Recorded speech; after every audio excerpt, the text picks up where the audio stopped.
여러분은 밤하늘의 아름다운 별을 본 적 있으십니까?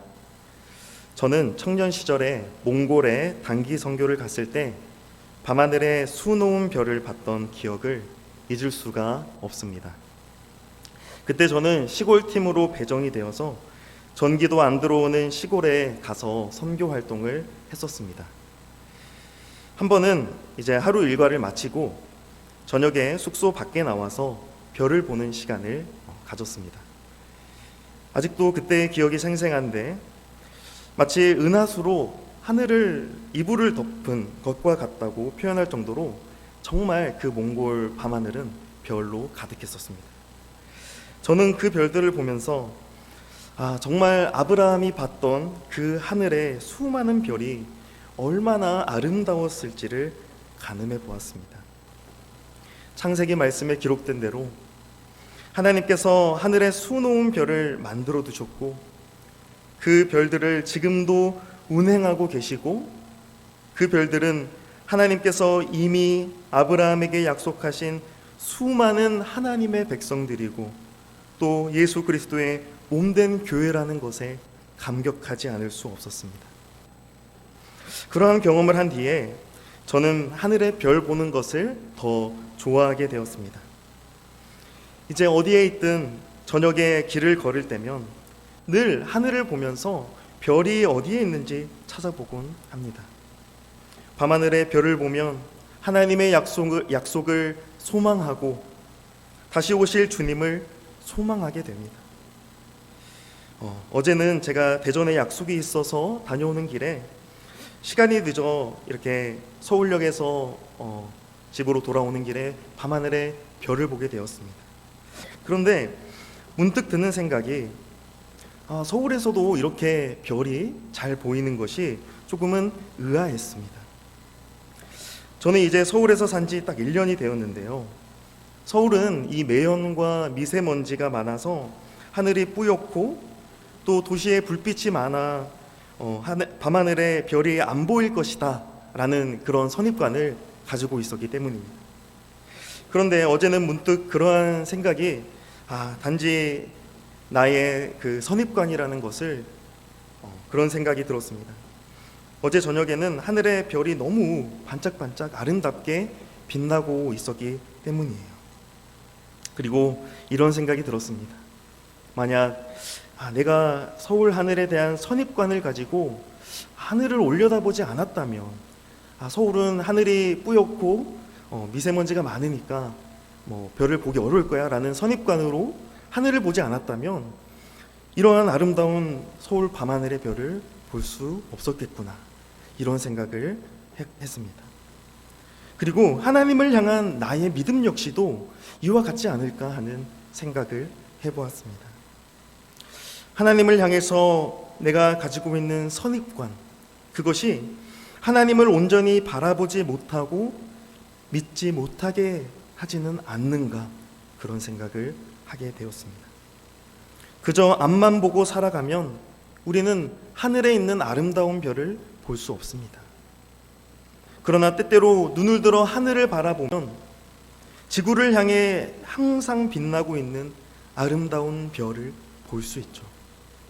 이처럼 하나님을 향한 나의 선입관을 내려놓을 때 항상 나와 함께 하시는 하나님을 온전히 보게 됩니다.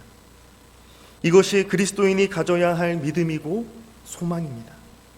하나님을 향한 나의 선입관을 내려놓고 하나님의 하나님 되심을 믿고 고백하며 소망하는 것이 참된 그리스도인의 모습입니다. 그런데 안타깝게도 오늘 말씀에는 자신들의 선입관으로 인해 예수님을 온전히 바라보지 못하는 유대인들이 등장합니다. 41절에서 43절 말씀을 보면 유대인들이 예수님에 대해 수군거리고 있습니다. 유대인들이 예수님에 대해 가지고 있던 선입관은 예수님이 단지 요셉의 아들이라는 사실이었습니다. 이러한 유대인들의 선입관은 예수님에 대해 불평하고 투덜거리도록 만들었습니다. 사랑하는 성도 여러분, 이 선입관은 보이는 것 너머에 있는 진리를 보지 못하게 하는 것입니다. 단지 눈에 보이는 것이 전부라고 느끼게 만드는 것, 그것이 선입관이죠. 여러분 혹시 명탐정 코난이라는 만화를 아시나요? 이 만화의 주인공은 고등학생 코난입니다. 이 코난은 원래 똑똑하고 명철한 고등학생이었지만 어떤 악당들에 의해서 이상한 약을 먹게 되고 초등학생의 어린이 몸으로 바뀌게 됩니다. 코난의 겉모습은 어린이였으나 여전히 똑똑하고 명철한 탐정이었습니다. 그 어떤 난해한 사건도 해결하는 명탐정이었죠. 하지만 단지 이 어린이에 대한 선입관을 가지고 코난을 바라보는 그 사람들은 늘 이 사건을 해결하지 못하고 불평하고 투덜거리는 것이 이 만화에 항상 등장합니다. 어린이에 대한 선입관이 명탐정을 제대로 보지 못하게 하는 방해물이었던 것이죠. 그러나 코난이 명탐정이라는 걸 아는 이 코난의 친구들은 아무리 해결하기 어려운 사건도 코난이라면 해결할 수 있다고 믿었고 실제로 사건의 해결을 경험하게 됩니다. 이처럼 지금 말씀의 이 유대인들의 선입관은 예수 그리스도께서 하나님이 아닌 단지 요셉의 아들에 불과하다는 그것이었습니다. 나이도 자기들보다 어린 청년이며 게다가 모두가 다 알고 있는 목수 요셉의 아들인데 그런 사람이 자기가 하늘로부터 왔다는 것을 도저히 용납할 수 없었던 것입니다. 유대인의 선입관은 예수님을 하나님의 아들, 곧 하나님이라고 고백하지 못하는 방해물이었습니다. 그 선입관의 결과가 무엇입니까? 그것이 바로 수군거림이었습니다. 이 수군거림이라는 말은 원어 그대로 보면 불평, 투덜댐, 원망, 그것이 바로 이 수군거리다라는 표현에 있습니다.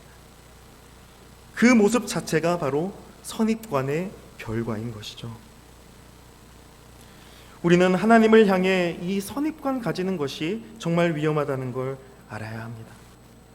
하나님을 향한 선입관은 내 생각, 내 경험 안에 하나님을 가두는 것입니다. 내 생각, 내 경험에 맞지 않으면 불평하고 원망하는 것, 그것이 바로 하나님을 향해 가진 선입관의 결과입니다. 심지어 하나님을 하나님 자리에서 끌어내리게 합니다. 내 생각, 내 경험이 하나님의 자리를 대체하죠. 그래서 내 생각과 내 경험으로 모든 것을 재단하고 그 결과 수군거림과 불평과 원망이 끊이지 않는 것입니다. 오늘 유대인들이 바로 그와 같은 선입관을 보여주고 있어요. 그들은 예수 그리스도를 하나님이라 고백하지 못합니다. 예수님이 하나님의 아들이라고 하늘에서 내려온 떡이라는 것, 그것을 인정하지 못하고 있어요. 자기들의 선입관에 의하면 예수는 그저 요셉의 아들입니다. 요셉이 낳은 청년에 불과한 것이죠. 이 선입관을 넘어서지 못하는 유대인들은 예수님에 대해 참되고 바른 고백을 하지 못합니다. 사랑하는 여러분, 그런데 예수님이 요셉의 아들이라는 것은 분명한 사실이에요. 그 말이 틀린 말은 아니죠. 그런데 여러분, 이 사실은 영생을 얻는 진리는 아닙니다. 예수님이 요셉의 아들이라는 사실을 아는 것은 사람으로 구원받게 하는 그것은 아니에요. 예수님이 요셉의 아들이라는 것이 기정사실임에도 불구하고 그것은 구원받을 수 있는 믿음이 아닙니다.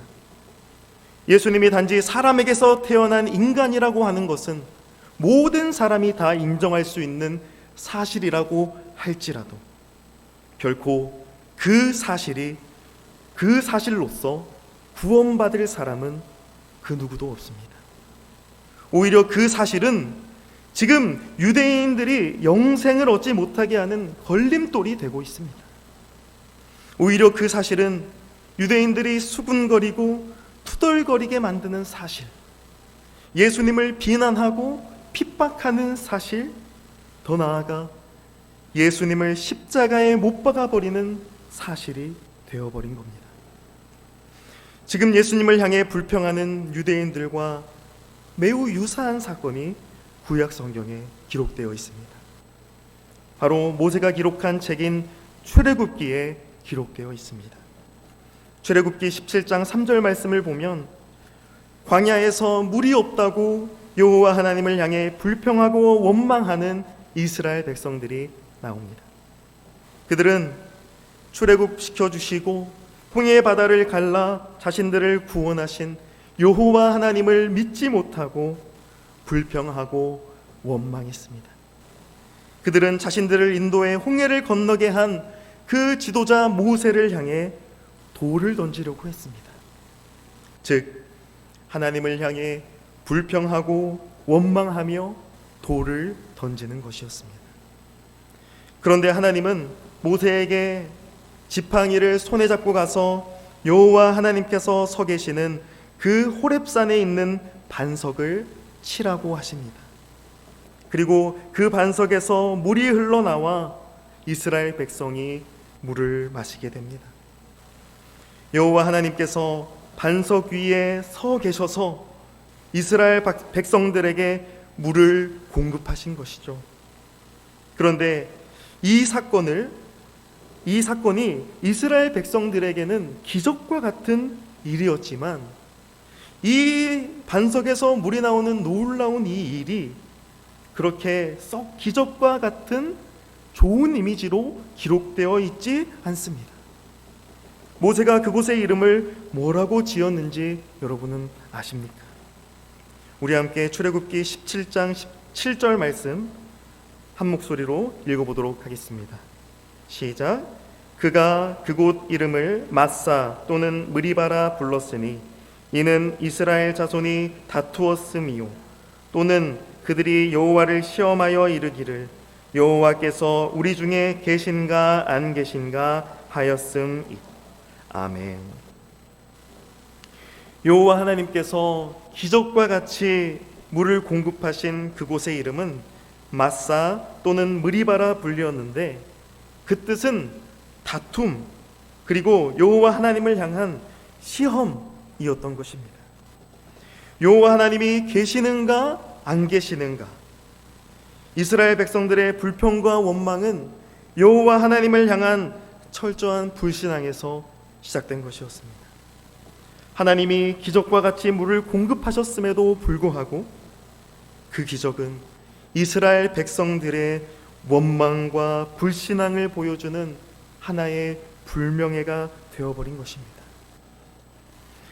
이스라엘 백성들이 가지고 있던 선입관, 그것은 바로 애굽이었습니다.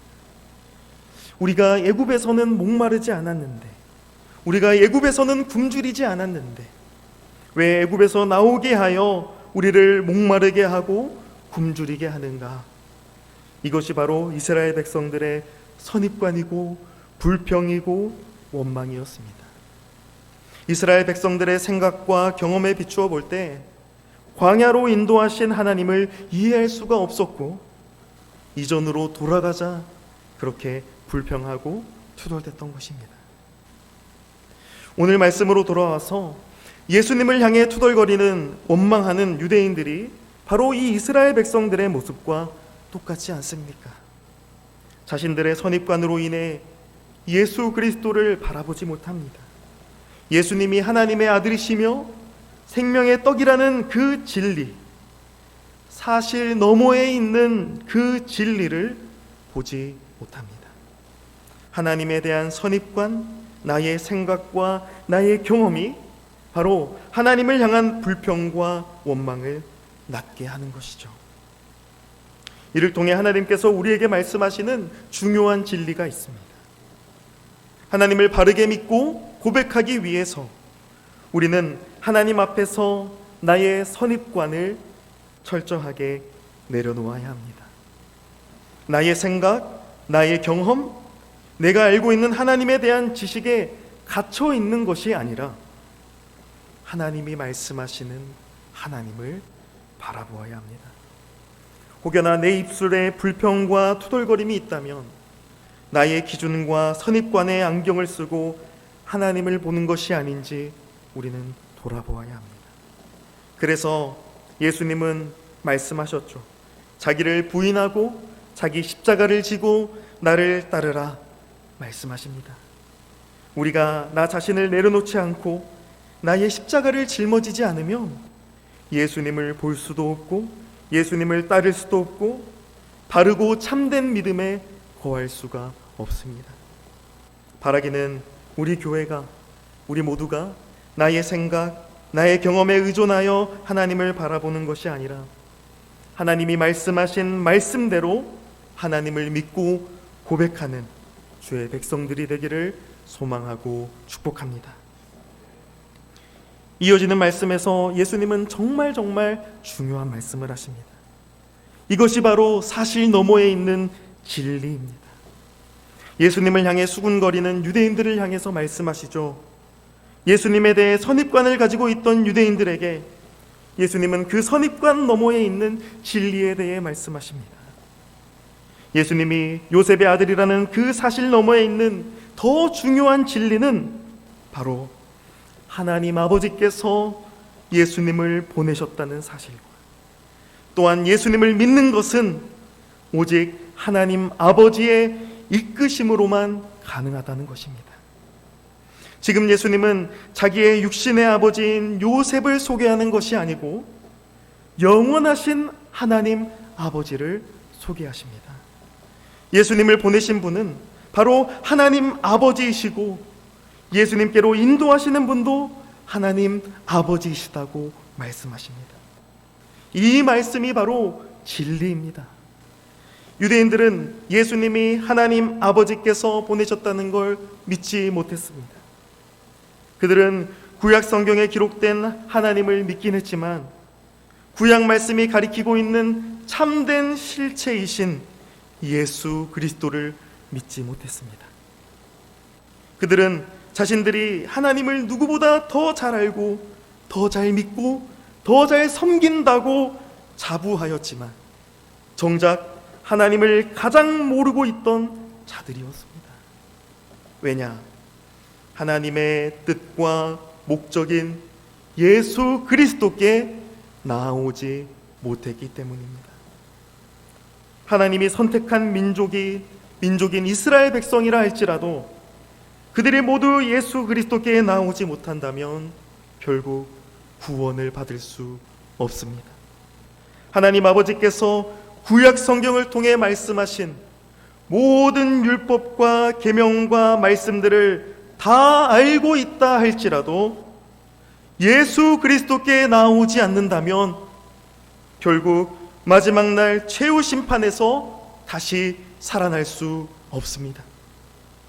예수님은 이사야 말씀 54장 13절 말씀을 인용하시며 결국 여호와의 교훈을 받은 자가 예수 그리스도께 나온다 말씀하십니다.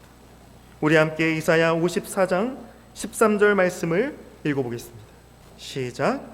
내 모든 자녀는 여호와의 교훈을 받을 것이니 내 자녀에게는 큰 평안이 있을 것이며 아멘. 즉 하나님께서 이사야 선지자를 통해 말씀하신 그 여호와의 교훈은 예수 그리스도를 의미하는 것이었으며 예수님께로 나아오도록 하는 것이었습니다. 이 기록을 통해 우리가 무엇을 알 수 있습니까? 예수님은 육신을 입으시기 전부터 이미 존재하고 계셨으며 이스라엘 백성들에게 말씀으로 임하셨던 여호와 하나님이시다라는 사실입니다. 신학적으로 표현하자면 예수님은 성부, 성자, 성령 삼위일체 하나님 중 성자 하나님의 위격에 속하신 분으로서 구약의 하나님의 백성들에게도 여호와의 교훈이 되신 분이라는 것입니다. 그래서 우리가 사도신경을 고백하는 이유, 그것이 바로 여기에 있습니다. 우리는 단지 예수님을 위대한 스승으로 또는 영웅으로 믿는 것이 아니라 나의 하나님으로 고백합니다. 온 세계 만물이 창조되기 전부터 계셨던 하나님의 아들 성자 하나님으로 우리는 예수님을 고백하고 신앙합니다. 이것이 예수님을 향한 참되고 확실한 고백인 것입니다. 그리고 오직 예수 그리스도로 말미암아 우리가 하나님의 모든 구원과 복과 은혜를 받게 된다는 것, 그리고 최후 마지막 심판 날에도 우리가 거룩하고 영화롭게 설 수 있다는 것, 그것을 믿음으로 고백하는 것입니다. 고로 하나님 아버지는 우리를 다른 곳으로 인도하시는 것이 아니라 오직 하나님의 아들 예수님께로 인도하십니다. 우리가 하나님의 복과 은혜와 모든 구원을 받아 누리는 길이며 진리이며 생명이신 예수 그리스도께로 인도하시는 분, 그분이 바로 하나님 아버지이십니다. 그리고 하늘과 땅의 모든 권세를 가지신 예수 그리스도께서 여호와의 교훈을 받고 자기에게 나온 그의 백성을 마지막 날까지 포기하지 않으시고 끝까지 이끄시며 살리실 것입니다. 이제 예수님은 이어지는 말씀에 자신을 생명의 떡이라 소개하십니다. 그리고 그 생명의 떡을 먹는 자는 죽지 않는다고 말씀하십니다. 예수님은 자신이 하늘에서 내려온 생명의 떡이기에 자신의 살을 먹는 자가 영생을 얻게 된다 말씀하십니다. 이 말씀은 다음 주 말씀과 이어지는 연결고리가 됩니다. 예수님의 살을 먹고 피를 마셔야만 영생이 있다라고 말씀하시는 예수님에 대해서 유대인들은 또다시 격분을 해요. 그러나 우리는 예수님의 이 말씀이 무엇을 의미하는지 알고 있습니다. 예수님이 말씀하시는 영생은 사람이 실제로 먹고 마시는 것으로 얻을 수 있는 것이 아닌 오직 믿음으로 얻고 누리는 것입니다. 예수님의 말씀 때문에 격분하는 것이 아니라 예수님의 말씀을 듣고 그 말씀을 믿는 자가 누릴 수 있는 것이 영생입니다. 그리스도께서 십자가에 내어주신 자신의 살에 참여하지 않는 자는 영생을 누릴 수 없습니다. 이것은 단지 우리가 성찬식을 하며 떡을 먹는 행위를 의미하는 것이 아닙니다. 물론 우리는 성찬을 통해 우리를 위해 내어주신 그리스도의 살과 피에 참여하나 단지 그 참여하는 의식 자체가 우리에게 생명을 주는 것은 아닙니다. 성찬에 참여하는 참된 의미는 내가 그리스도의 살과 피에 참여한 자로 살아가게 하는 것에 있는 것이죠. 이것이 예수님을 아는 것과 믿는 것의 극명한 차이입니다. 단지 사실로서 예수님을 아는 것만으로는 영생에 참여할 수 없습니다. 지식에는 반드시 믿음이 수반되어야 하는데 그 믿음은 예수님을 단지 요셉의 아들로 고백하는 것이 아니라, 아는 것이 아니라 예수 그리스도께서 나의 생명이시고 나의 구원이시고 나의 하나님이시라고 고백하는 것이고, 더불어 나의 전부를, 나의 몸과 영혼을 그리스도께 맡겨드리는 것, 이것이 믿음입니다.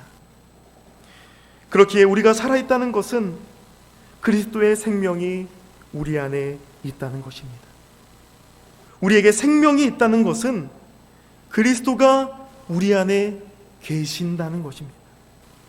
신자의 생명은 단지 먹고 마시는 것에 있는 것이 아닌 예수 그리스도를 믿고 따르며 그리스도와 연합하여 살아가는 것에 있습니다. 단지 우리가 이 세상에 숨쉬며 살아가는 생명을 보며 살아갈지라도 그것이 예수 그리스도 안에 있는 참 생명, 영원한 생명을 비추는 하나의 빗줄기라는 것을 알아야 합니다. 따라서 결국 예수 그리스도를 믿음으로 예수 그리스도 안에 거하며 예수 그리스도께서 나의 생명임을 믿고 고백하며 살아가는 자가 참 생명, 영원한 생명을 누리며 살아가는 그리스도인입니다. 주님은 오늘 말씀을 통해서 우리가 바로 그 주님의 생명에 참여하여 연합한 자라는 것을 굳게 믿고 의지하기를 원하십니다. 내가 그리스도 안에 있고 그리스도가 내 안에 있는 것, 그것이 진실로 참 생명, 영원한 생명을 누리며 살아가는 삶이기 때문입니다. 바라기는 우리의 참 생명이시며 영원한 생명이 되시는 예수 그리스도를 온전히 믿고 따르며 나의 선입관이 아닌 그리스도의 말씀을 따라 살아가는 우리 교회, 우리 모두가 되기를 우리 주 예수 그리스도의 이름으로 간절히 축복합니다. 아멘.